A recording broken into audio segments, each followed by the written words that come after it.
আমার শায়েখ আল্লামা মুফতি মুশতাকুন নবী কাসেমি হুজুর বলে সব সময় যে দুনিয়ার একজন কাপড়ের দোকানদার রমজানকে বুঝছে, দুনিয়ার বুটমুড়ি পেঁয়াজ ও আলুর চপের দোকানদার রমজানকে বুঝছে যে রমজান সামনে, আমার এই পণ্য বেচা কেনার সিজন আসতেছে।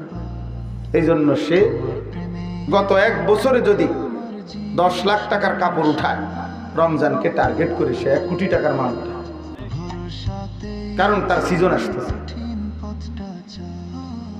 বুট পেঁয়াজুওয়ালা বুঝতেছে আমার দোকানে আরো 2 জন লোক রাখতে হবে, রমজান মাসে বেচা কিনা বেশি হবে, সে বুঝছে এটা। কিন্তু আমরা বুঝি নাই যে রমজান আসতেছে আমাদের জন্য রহমত মাগফিরাতের এক বিশাল নিয়ামত নিয়ে।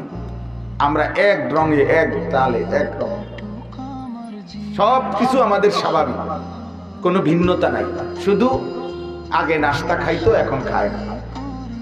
আগে দুপুরের খানা খাইতো, এখন খায় না। তাও এই 2 বেলা বাদ যায়, সকালের নাস্তা, দুপুরের খানা। কিন্তু মাশাআল্লাহ 6 দিনে 9 দিনে যে পরিমাণ নাস্তা করতো, একবারের ইফতারে এর চাইতে বেশি খায়। ইফতারেও খায়, আবার এশার পরে ভাত খায়, আবার সেহরির টাইমে ভাত খায়। তাইলে রমজান তো শুধুমাত্র এতটুকুর নাম না। তাইলে এই জন্য বললাম যে এই যে বুঝ, এটা আল্লাহ দান করে।